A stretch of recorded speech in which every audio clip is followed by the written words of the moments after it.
Bonjour. La séance passée, nous avons créé ensemble une petite application.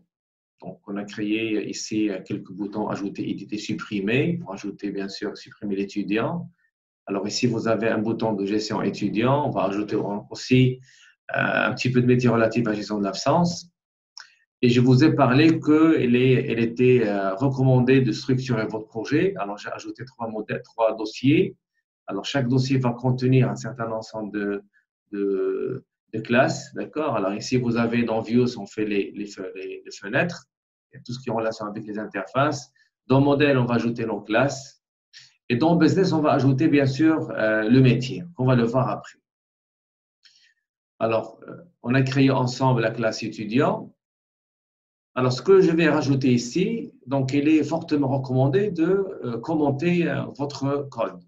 On doit ajouter des commentaires. Pourquoi? Parce que possible, après une semaine, vous allez totalement oublier. Alors, comment on va ajouter le commentaire? Donc, je viens au-dessus de cette propriété non. Alors, je vais taper 3 fois anti-slash, ou bien slash. D'accord? Alors, mettre ici, c'est la propriété, c'est la propriété étudiant. Donc, il me faut ça. Alors, c'est la propriété étudiant. Non, voilà. Voilà, donc j'ajoute une propriété, donc c'est très facile. Alors, je peux aussi ajouter ici, je vais dire, donc 3 fois, je vais dire constructeur vide, c'est-à-dire c'est un constructeur qui ne va pas demander de paramètres si jamais on veut instancer l'étudiant. Et je peux bien sûr ajouter ici autre commentaire. Ça, c'est un. Alors, deuxièmement, ce que je peux ajouter, je vais ajouter ce qu'on appelle une région. Alors maintenant, on est toujours dans la structure du projet. Donc, comment on structure, bien sûr, notre code. Alors, je vais mettre dièse, d'accord, 2 fois tabulation. Alors, dièse, je vais appeler maintenant région, je vais appeler propriété. Donc, il me faut des actions. 2 fois tabulation. Attends, dièse. Alors, normalement, je dois faire région. 2 fois tabulation, je clique, je fais dièse et je nomme région. Et je fais ici propriété. Voilà. Alors, ça, c'est la région relative aux propriétés. Alors, je vais prendre tous ces propriétés, CTRL X, et je vais les mettre à l'intérieur. CTRL V. Donc, ici, voici la région. Donc, je peux fermer cette région. Alors, vous voyez, et si vous allez faire mouse over, vous allez voir, bien sûr, le contenu. Alors, ça, c'est seulement côté visibilité. Alors, on voit un petit peu notre code un petit peu de taille, c'est-à-dire un petit peu réduit dans cette page. Et là, je vais mettre, alors je vais laisser ici à l'intérieur, donc je vais mettre ici, alors comme je viens de le dire, dièse, j'écris région, 2 fois tabulation, les constructeurs. Et je vais prendre tout cela, CTRL X, et je vais le mettre à l'intérieur. Et vous avez ici le constructeur. Alors, possible que je peux ajouter bien sûr d'autres régions selon le besoin. Alors, ça, c'est tout ce qui est en relation avec le commentaire. Alors, comment peut-on commenter le code et comment peut-on structurer aussi le code à l'intérieur pour rendre les choses un petit peu visibles. Si jamais vous allez avoir plusieurs lignes de code, alors ça va être difficile de chercher, mais si jamais on structure de cette manière, que ce soit commentaire ou bien région, alors ça va être très, très facile. Alors, qu'est-ce qu'on va faire aujourd'hui? Donc je vais essayer de vous introduire ce qu'on appelle le data context ou le binding. D'accord, on va voir deux propriétés, d'accord, il y a deux concepts. On peut dire concept parce que c'est très, très intéressant de comprendre le binding et le data context au niveau de WPF. Alors, je vais aller à Main Window. Alors, ça, c'est votre interface. Et qu'est-ce qu'il est associé à cette interface? Il y a un fichier qui est .xaml.cs qui est normalement le code behind. C'est le code relatif à ce qui va se passer dans Main Window. Donc, tout ce qu'on va faire, ou bien tous les clics qu'on va ajouter, ou bien toutes les propriétés qu'on va associer, ou bien toutes les fonctions qu'on va associer, ils vont être dans ce fichier. Donc ici, vous allez avoir un certain ensemble de lignes de code. Alors, par exemple, maintenant, si vous n'avez pas vraiment admiré cette interface et tu veux la supprimer pour mettre une autre, automatiquement, le code behind va s'effacer aussi, va être supprimé aussi. Alors, ça, c'est un problème. D'accord? Donc, ça est un problème. Donc, j'aimerais bien, l'objectif, j'aimerais bien isoler le code behind de l'interface. Est-ce que c'est possible d'isoler l'interface de code? Donc, c'est ça la grande question. Est-ce qu'il y a une possibilité à ce qu'on crée les propriétés, les données, tout ce qui est data, on le met dans une part, et tout ce qui est interface, on le met dans un autre part. Alors, c'est possible. D'accord? Donc, c'est possible. Alors, je vais vous faire une petite démonstration. Alors, supposons que je veux, le main window, je veux changer de nom. Alors, quand vous avez ici, vous avez le nom de main window, le title, c'est, donc je vais voir ici. Alors, le titre de votre fenêtre, il s'appelle main window. Alors, je vais le changer en code. Je vais essayer de le changer. Alors, je vais aller bien sûr au code behind et je vais venir ici. Voilà.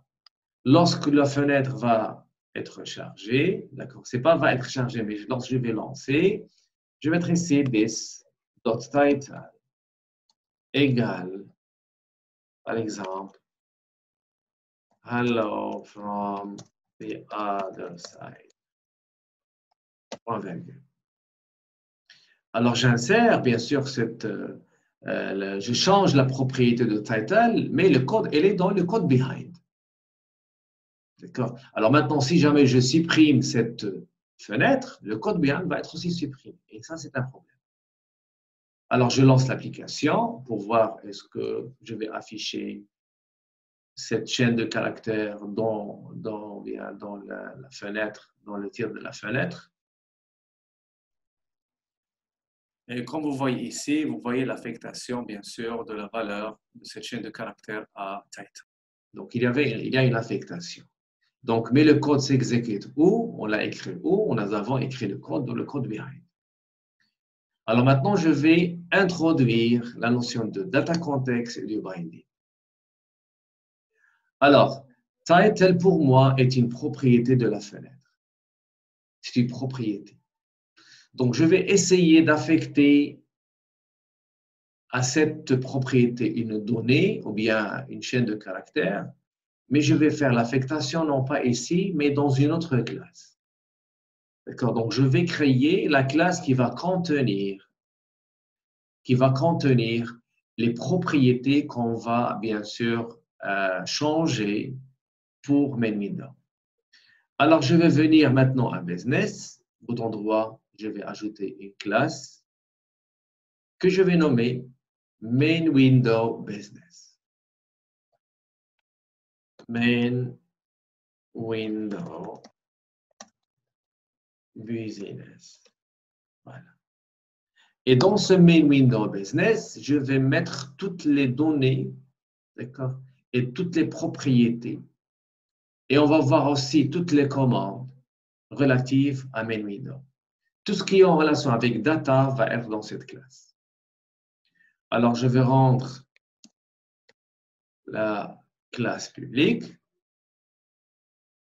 Voilà. Alors, qu'est-ce que je vais mettre ici? Je vais créer une propriété. D'accord? Une propriété. Alors, je vais propre de tabulation. Alors, je vais mettre ici string et je vais mettre ici title of main window. Voilà, j'ai créé une propriété que je l'appelle title of window de type string. D'accord? De type string.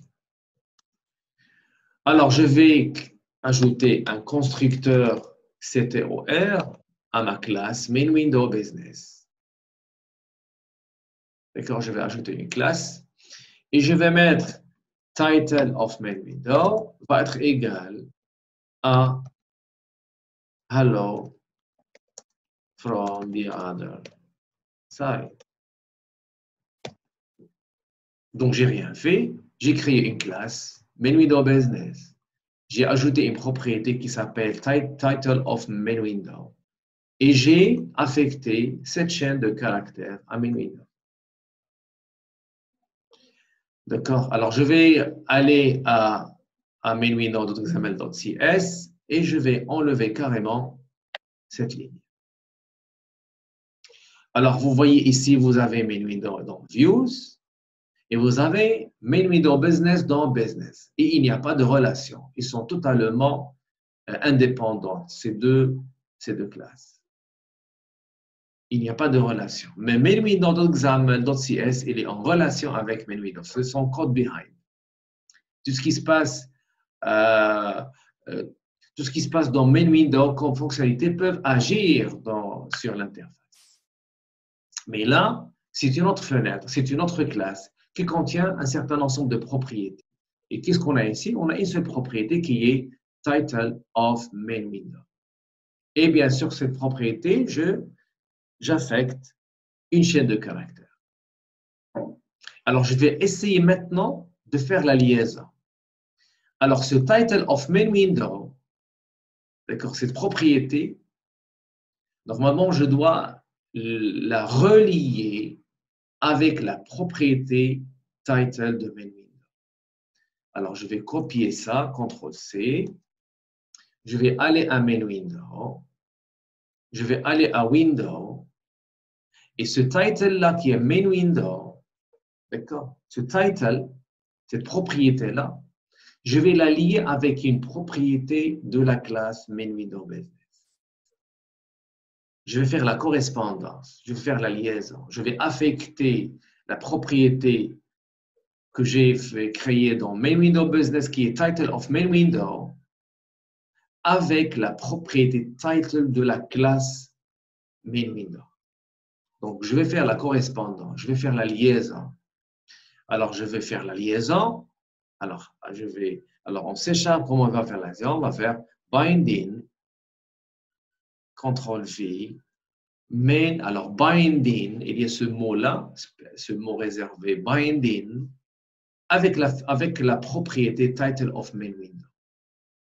Donc, je suis en train de faire la liaison entre la propriété de la classe main window et la propriété d'une autre classe qui se trouve dans main window business. Et on a dit qu'il n'y a pas de relation encore. Maintenant, je fais la liaison entre les deux propriétés. Alors, que veut dire binding? Veut dire que tout ce qu'il y a comme valeur dans title of main window va être affecté à title, à la propriété. Donc, title of main window, il comporte la valeur que je veux affecter à title. D'accord? Et cette propriété n'est pas dans le code behind, elle est dans main window business. Donc, je fais cette liaison. Et bien sûr, je dois savoir comment cette propriété, comment il va trouver cette valeur. Donc, il est lié avec, il est lié avec la valeur de title of main window. Mais cette propriété se trouve où? Donc, on doit savoir. Alors, qu'est-ce que maintenant title va faire? Cette propriété va chercher où se trouve title of main window. Donc, il va les chercher où? Il va chercher dans main window. D'accord? Est-ce qu'il se trouve cette propriété? Donc, pour qu'on puisse faire ça, je vais maintenant essayer de dire à main window où se trouvent les propriétés dont vous allez avoir besoin si jamais n'importe quel contrôle de votre interface va l'utiliser. Dans notre cas, c'est title. Donc, qu'est-ce que je vais faire actuellement? Je vais aller à mainwindow.xml.cs. Pour le moment, je vais le faire ici, mais après, on va l'enlever. Alors, je vais mettre ici this point. Je vais définir, d'accord? Je vais définir le lieu où main window va chercher afin de trouver les propriétés dont ces contrôles vont bien sûr l'utiliser. Alors, qu'est-ce qu'on va définir? On va définir ce qu'on appelle le data context. Data context. Comme le nom l'indique, data et le contexte. Alors, je dis à main window, que toutes les données dont vous allez avoir besoin se trouvent, d'accord, se trouvent où? Dans main window business. Parce que c'est dans main window business où il y a la propriété title of main window. Donc, le data context, c'est quoi? C'est une propriété de main window. C'est une propriété. Et qu'est-ce qu'il va contenir? Il va contenir tout ce qui est en relation avec data. Et en l'occurrence, bien sûr, les valeurs des propriétés. Et quand vous voyez ici, data context, c'est un objet. D'accord? C'est un objet. Et cet objet, bien sûr, il veut aussi un objet. Et quel est l'objet normalement qu'on doit lui donner? On doit lui donner l'instance de main window business, qui est un objet. Donc, je vais mettre ici, alors je vais mettre ici, business, dot main window business, que je vais appeler, par exemple, window business, égale un new quoi? Un new main business, dot main window business. Je vais instancier l'objet qui contient bien sûr les propriétés. Et je vais maintenant affecter à data context window business. Alors cet objet-là, c'est quoi? C'est l'instance de main window business. D'accord? Et qu'est-ce qu'elle contient? Elle contient toutes les propriétés dont nous allons avoir besoin à relier avec main window. Et par exemple, si vous allez faire window business, point, vous allez trouver qu'il y a title of main window, qui est une propriété et qui contient la valeur. Pourquoi? Parce que normalement, alors je vais aller à main window business. Alors ici, on a instancié le constructeur, instancié l'objet avec un constructeur vide. Alors, si vous allez revenir à main window business, je vais instancier, je vais invoquer ou bien exécuter ce constructeur, cette fonction. Je vais affecter à title of main window section de caractère qui est normalement une propriété. Alors à ce stade-là, title of main window possède une valeur. Alors je reviens ici à main window d'examen. Alors qu'est-ce que j'ai là? J'ai instancié main window business, mon objet, et qu'est-ce qu'il contient à l'intérieur? Il contient une propriété et déjà il possède bien sûr la valeur parce qu'on a invoqué le constructeur. Alors maintenant, le data context pour main window, c'est quoi? C'est window business, c'est son business. Alors maintenant, je suis en train de créer le business de main window. Et ce business, c'est les fonctionnalités, les données, les fonctions. Et je n'ai pas, bien sûr, créé cette propriété à l'intérieur de main window. Pourquoi? Parce que je peux supprimer main window. Mais si je supprime main window, son business, je ne vais pas le supprimer, il va rester. Tu me donnes une autre fenêtre et je vais faire la liaison. Donc, c'est ça l'intérêt du data context et de binding. D'accord? Alors, je répète. Qu'est-ce qu'on a là? Nous avons une propriété dans main window business. Nous avons le constructeur.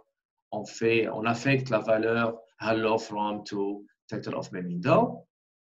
Alors, je vais aller donc dans la fenêtre main window .cs. Qu'est-ce que j'ai fait? J'ai instancié le business qui va contenir tout ce qui est en relation avec les données pour main window.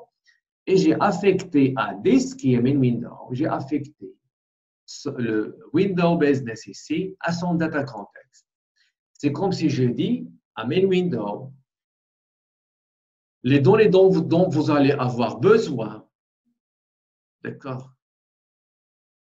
Si jamais n'importe quel contrôle qui appartient à votre interface, à votre contenu, va trouver dans main window business.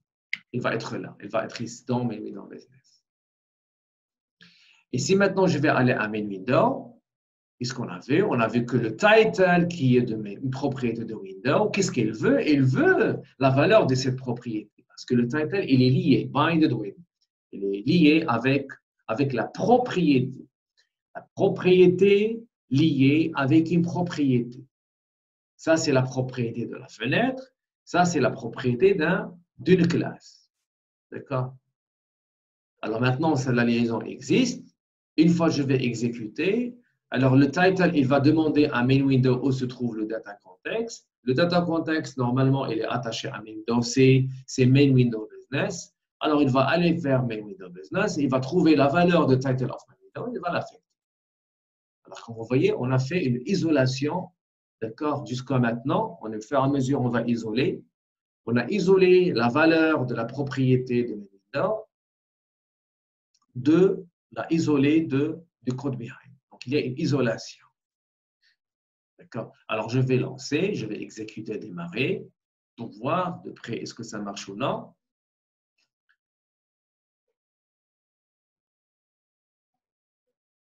Et voilà, quand vous voyez, alors, vous voyez ici qu'il y a l'affectation de la valeur hello from the other side to the title.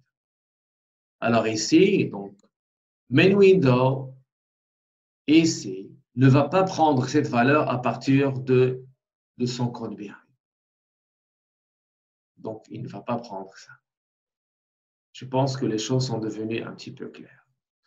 Alors, on va encore faire un autre exemple. On va encore ajouter un petit peu plus. Alors, supposons que vous avez cette data grid, d'accord, et on va essayer de la remplir avec les étudiants. Et on suppose que les étudiants, normalement, on doit aller à la base de données pour les avoir, mais je vais supposer que ces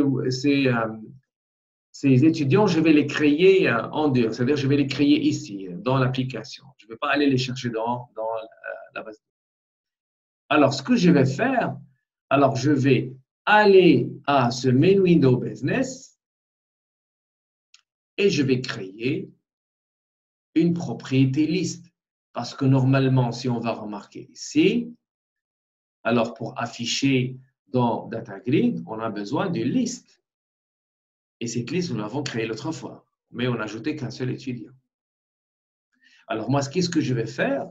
Je vais aller à Main Window Business, voilà, et je vais créer une propriété liste des étudiants, et je vais voir comment je vais la lier à Data Grid.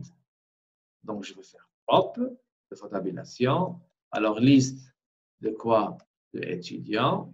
Alors, c'est models.étudiants, voilà, que je vais l'appeler list of students. Entrée, entrée. Alors, ici, j'ai la liste. Et cette liste-là que je vais lier avec le item source de DataGrid. Veut dire quoi? Veut dire que je ne vais plus faire l'affectation ici en code C#. Je vais le faire en XAML. Donc, le binding, pour le moment, se fait en XAML, mais on peut le faire aussi en C#. Alors, je vais prendre la valeur ou bien la propriété list of students. Je vais aller à main window XAML. Je vais chercher DataGrid et je vais mettre ici, regardez, très facile. Je vais mettre item source, pardon, item source, voilà, égale binding avec list of students. Alors, j'ai lié la propriété list of students, qui est une propriété de la classe main window business, avec la propriété d'un contrôle qui est DataGrid. Alors, je dis à item source, tu es lié avec list of students. Le contenu de list of students, tu le prends. Donc, list of students, il contient la valeur qu'on veut affecter. Cette valeur, c'est le nombre, bien sûr, la liste des étudiants. Alors, j'ai fait ici le binding. Toujours le binding, il faut faire le data context. Mais le data context, nous l'avons déjà fait. Parce que déjà, on a dit à main window que vos données se trouvent dans main window business. D'accord? Toutes les données pour vos propriétés sont dans main window business. Et en l'occurrence, bien sûr, la liste des études. Alors, voici donc ma classe relative à data. Alors, vous voyez maintenant, on est en train de voir les données d'une part et l'interface de l'autre part. D'accord? C'est vue au modèle. La vue, c'est l'interface. Ça, c'est l'interface, c'est de view, la vue. Et view model, c'est ce qu'on appelle le business. D'accord? C'est data, les fonctionnalités. On peut dire le métier aussi. D'accord? Alors maintenant, qu'est-ce que je vais faire? Je vais remplir les of students. Alors normalement, je dois aller à la base. Donc, je vais essayer maintenant créer les étudiants. Alors, je vais créer 5 étudiants et je vais remplir les of students. Alors, je vais créer 5. J'aurai besoin d'une boucle. Alors, la boucle, je vais faire for. Il y a aussi for each. Alors, for, je connais exactement combien je veux créer. Je vais créer 5. Donc, de 1 jusqu'à 5. Je vais créer 5. For each, c'est une boucle, mais on ne connaît pas le nombre d'itérations. Pour chaque étudiant de la classe, je donne plus de. Peut-être il y a 15 étudiants, 20 étudiants, je ne sais rien. Il y a les absents, je ne sais rien. Mais si je dis de 1 jusqu'à, je connais bien sûr la mention. Alors, pour le moment, je vais faire for. Alors, j'ai fait for et j'ai cliqué et j'ai tapé 2 fois tabulation. Très facile. Et ça, c'est la structure de la boucle. De I, alors, je clique sur le bouton, bien, je tape sur le bouton tabulation et vous voyez que je peux bien sûr changer soit I et c'est soit l'Inde. Alors, l'Inde, je vais mettre 5. Alors, si on veut faire 5, je vais mettre ici 4 parce qu'on commence à partir de 0. D'accord? 2 fois tabulation et je fais entrer. Alors, je vais itérer 5 fois. Alors, je vais créer 5 étudiants. Alors, premièrement, je dois bien sûr instancier l'étudiant parce que je ne l'ai pas. Alors, modèle. Alors, maintenant, modèle ici. Alors, si vous êtes un petit peu perturbé par ce modèle point à chaque fois, alors je peux venir ici aux directives là et je peux faire using ici, using séance 1.models. D'accord, alors je vais utiliser ce chemin. Alors maintenant, automatiquement, Visual Studio, il connaît le chemin. Si j'écris ici étudiant, il va le reconnaître. Voilà. Étudiant, et je vais le nommer étudiant. Alors, Visual Studio, il me propose de nommer comme ça, est égal à new. Et si je fais new, vous voyez qu'il y a 3 constructeurs, vide, un autre avec un seul paramètre et un avec deux paramètres. Alors, je vais faire comme ça, point virgule. Alors, maintenant, je vais remplir les valeurs des propriétés de l'étudiant. Étudiant, point, je vais mettre ici CIN égale, par exemple, 1, 2, 3, 4, 5, point virgule. Alors, je vais mettre ici étudiant, point, CNE égale, alors seulement quelque chose comme ça. Alors, étudiant, point, je vais mettre ici le nom. Alors, le nom, je vais mettre ici égal à Bakali. D'accord, je vais mettre ici 2 points. Je vais mettre ici plus et je vais faire i.toString. Alors, je prends le i et je l'affecte. Donc, Bakali, c'est chaîne de caractères. I, c'est un entier. Donc, je ne peux pas concaténer string et entier. Donc, je dois transformer le i, d'accord, sous forme de caractère. Parce que normalement, l'origine de i, je sais bien que int, aussi est un caractère. Le 1, c'est la valeur 1 qu'on connaît tous. Mais normalement, 1 aussi est un caractère. Alors, je le transforme en caractère. Donc, il y a la fonction ou bien la méthode toString. D'accord? Donc, i.toString, je vais transformer le 1 as caractère. Mais je sais bien que c'est valeur. Et je vais mettre ici aussi étudiant, point prénom. Je vais mettre de la même façon Mohamed. Voilà, comme ça. Et je vais mettre i.toString. Voilà. Alors maintenant, une fois que j'ai créé ça, je vais populer cette liste. Je vais remplir la liste.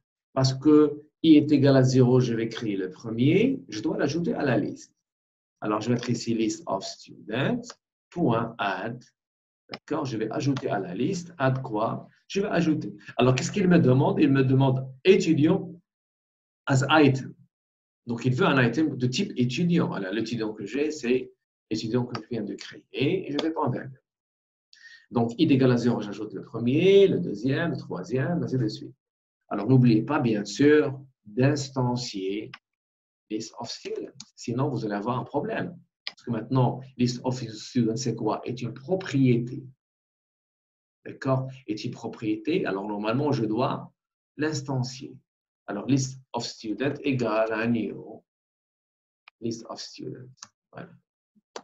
Alors, list of students est une propriété, je sais bien, mais je dois l'instancier pour la remplir, pour utiliser bien sûr la méthode. Sinon, si vous n'allez pas l'instancier, ça va être nul et tu ne peux pas utiliser la méthode.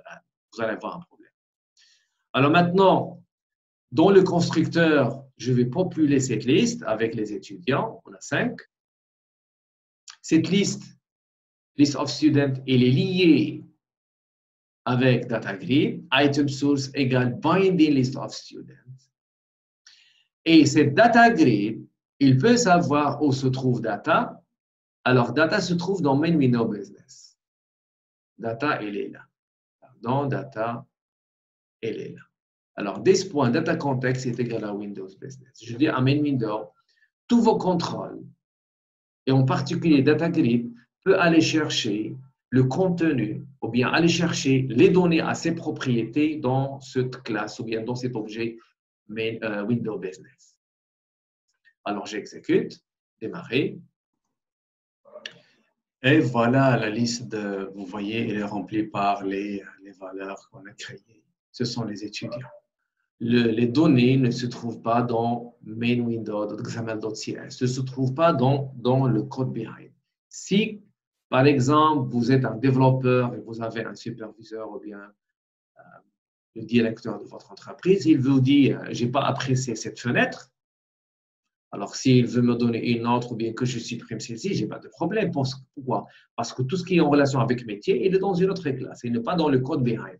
Parce qu'il faut faire quoi? Il faut venir à main window et il faut supprimer carrément main window. Et si tu supprimes carrément, vous allez supprimer le code bien et vous allez passer beaucoup de temps pour créer le code. Alors, le directeur ne va pas venir ici et vous supprimer le tout. C'est un petit peu difficile. Alors, tout ce qui est en relation avec le métier, avec data, avec les propriétés, il est dans main window. C'est ça l'intérêt de l'architecture model, view, and view model. Le modèle, ils sont là, ils sont séparés. C'est votre classe qu'on a créée ensemble, la classe étudiant. View, c'est la fenêtre. Alors, vous pouvez faire ce que vous voulez en design. C'est isolé. Et the view model, qui sont les propriétés, ils sont aussi isolés dans une autre classe, un autre objet. Donc, nous avons ici 3 objets. L'étudiant, nous avons le Windows Business et nous avons main window. Voilà.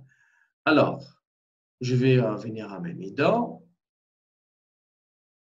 Donc maintenant, on a bien saisi, bien sûr, data context et le binding. On va travailler toujours comme ça. Sur WPF, toujours on travaille avec le data context et le binding. Alors, comme son nom l'indique, data context, son contexte.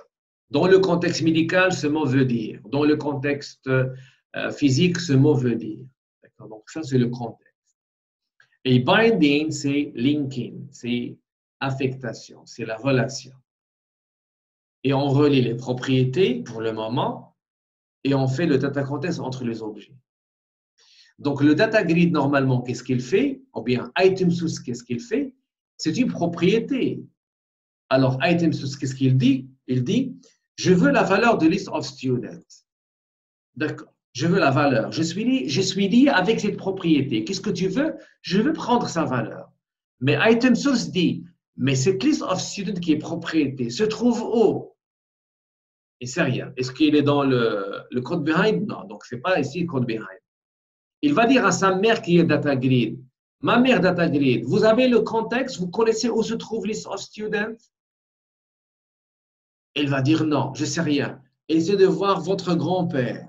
Il va aller chez le grand-père. Alors, c'est qui son grand-père? C'est la grid. Il va dire à la grid, grid, est-ce que vous connaissez où se trouve data, où se trouve cette propriété qui est list of students? Il va dire non, je ne sais pas, je n'ai pas le contexte. Allez chercher encore plus votre grand-grand-père. Il va aller chez Windows. Windows, vous avez le contexte, vous connaissez où se trouve cette propriété? Il va dire oui, je connais, elle est dans cet objet parce que j'ai le data context. Que veut dire ça? Je peux définir un grid data context. Je peux descendre encore en bas, je peux définir un data grid de data context. Et parfois, on peut aussi définir à cette propriété le contexte. On peut faire parfois ça. Donc maintenant, vous voyez comment il est enchaîné, d'accord? Comment il est hiérarchisé, le fait qu'un contrôle cherche le data context. S'il il n'a pas le contexte, il cherche son supérieur, son père, son grand-père, ainsi de suite.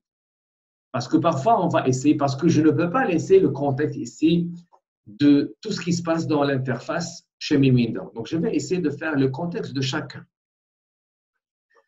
Voilà. Alors, maintenant, cette interface, on a dit que c'est seulement le début. Alors, ça, c'est relatif à gestion étudiant. Ça, c'est relatif à gestion étudiant. Mais si jamais on veut faire aussi quelque chose relatif à gestion de l'absence, comment on va faire?